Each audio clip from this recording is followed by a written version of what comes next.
Alright, this video is very different to my usual videos. It's actually a reaction of sorts to an article that has just been published on Entertainment Weekly. I'll put a link to it in the description or the little info button, whichever one is most convenient, about the new Batman Caped Crusader cartoon and a first proper look at the show. So the headline of the article is Batman Caped Crusader first look reveals Asian American Harley Quinn and really weird Dark Knight. Batman the Animated Series creator Bruce Timm is back with a new cartoon about Gotham City's superhero. Get the first details here. So the first thing that I want to say about this is I really like the look of the art style. It is very much in the vein of the DCAU cartoons. It's very clearly that Bruce Timm, James Tucker style. But the character designs are more inspired by the Golden Age classic comic books. So the first picture that comes up here is Batman standing in what looks like an apartment building on fire. Looking at his costume, you can see he's got the... I think they look like they're black gloves there, but in the original comics he had purple gloves. But they've got that kind of rolled cuff around the wrist. That's very different. There's no... they're not blades, not gauntlets. The little spikes on the side of his arms that he usually has in the DCAU shows doesn't have that. And those ears, those pointy ears that come out at a slight angle, I think this looks absolutely fantastic. So great visual design here for their Batman.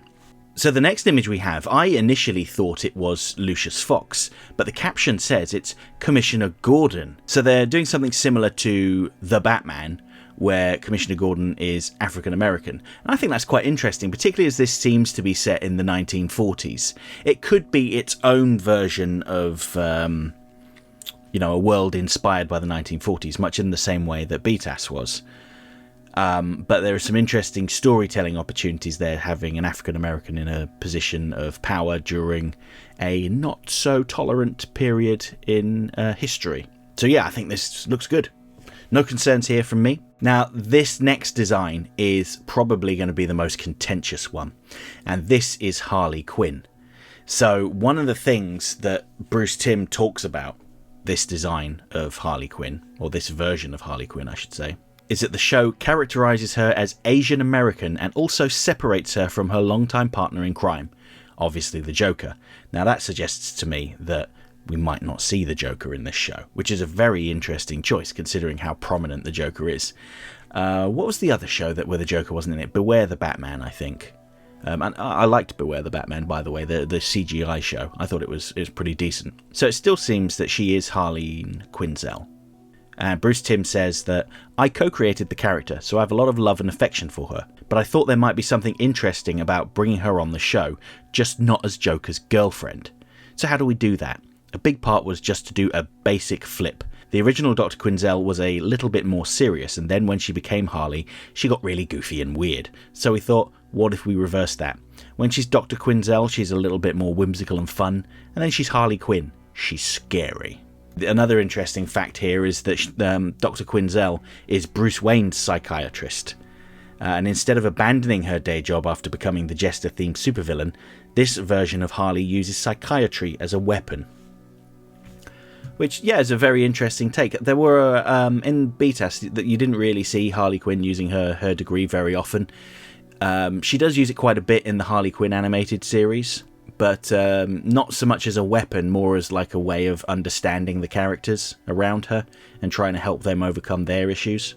Like she famously went inside of Bruce Wayne's mind and tried to help him get over his parents' death. So it'll be interesting to see how she uses psychology as a weapon on people. So moving on, the next image is of Dr. Quinzel. So an early leaked image of this character design identified her as Renee Montoya, but no, that does not seem to be the case. Okay, so the next image we have is Bruce Wayne and what looks like Selina Kyle. So Bruce Timm says of Bruce Wayne / Batman, he's a really weird human being. He's not obsessed with his parents' murder, but it changed him in a way where he's still not adjusted to being a human being. He's literally Batman. Inside, that's who he is.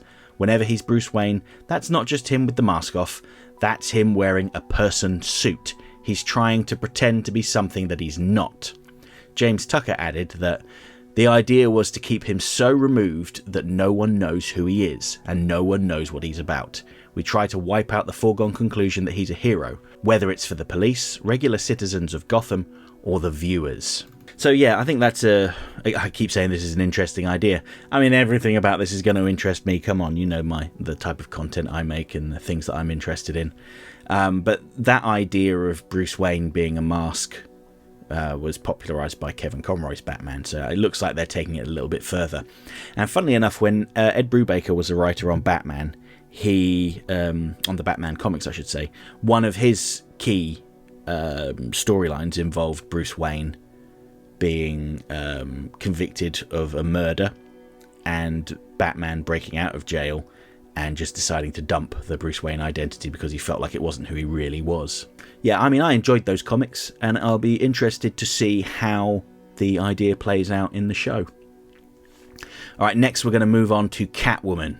Bruce Timm describes Catwoman the following way. He says, "We didn't want to do the beat-ass Catwoman or the version that Ed Brubaker and Darwin Cook did in the early 2000s with the practical leather jumpsuit, which has become her default look in the comics and movies.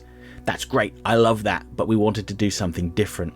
So we thought, well, let's go all the way back to the beginning. I love the original look that she had in the 40s. It's purple." Yes, it very much is purple, and it is very clearly inspired by her original, or early, I should say, her early Golden Age costumes. It doesn't quite fit with some of the other character designs that I've seen, though there's one coming up in a minute that is a very stark contrast. But I don't dislike it. I think this is interesting. You can see she's got the black hair there and the little cat collar and the little cat motif on her belt. I like that. That's cool.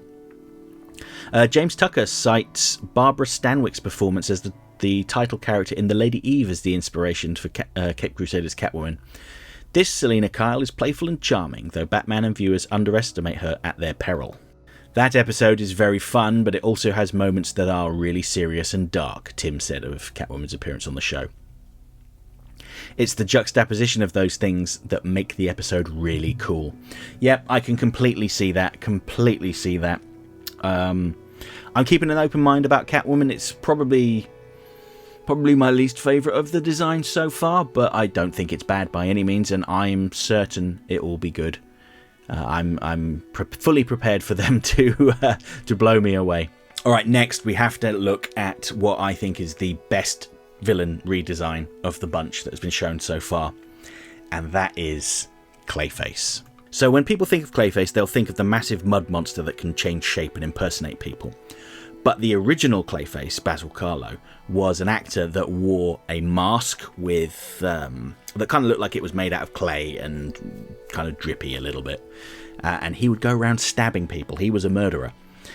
He murdered people that were associated with a remake of a film of his that he was mad that he wasn't involved in. And this version of Clayface, oh my god, it does evoke the new Batman Adventures Scarecrow redesign with the kind of almost rotting face. But this is just really striking. It's very dark, very frightening. It really contrasts with that Catwoman design, I think. And perhaps, oh well, I mean, I guess that's kind of the point, isn't it? That stark contrast is what makes it fun, to quote Bruce Timm there. Yeah, and oh no, that's it. That's the end of the pictures from the article. The last thing to say on this, I suppose, is that Batman Caped Crusader is going to premiere on Thursday, the 1st of August on Amazon Prime Video. No word on any of the cast members yet, but who knows, maybe with San Diego Comic-Con coming up, we might get a trailer. Maybe we'll get a first proper look at it in motion. Either way, I am very excited about seeing this. We've waited a long time. It's been several years since this was announced, and I know that they were working on it for years before it got teased. So I'm desperate to see the fruits of their labour, and I will be talking more about this on the channel, even if it isn't as good as I hoped. But I am confident that this is going to be brilliant. So I think I'm going to call it quits there. Let me know what you think about this in the comments, and if you are interested in maybe doing some sort of community watch along when it comes out. I think that might be fun. Maybe, I don't know. I'll explore some ideas. Thanks for watching. Take care. And hope to see you in the comments. Bye.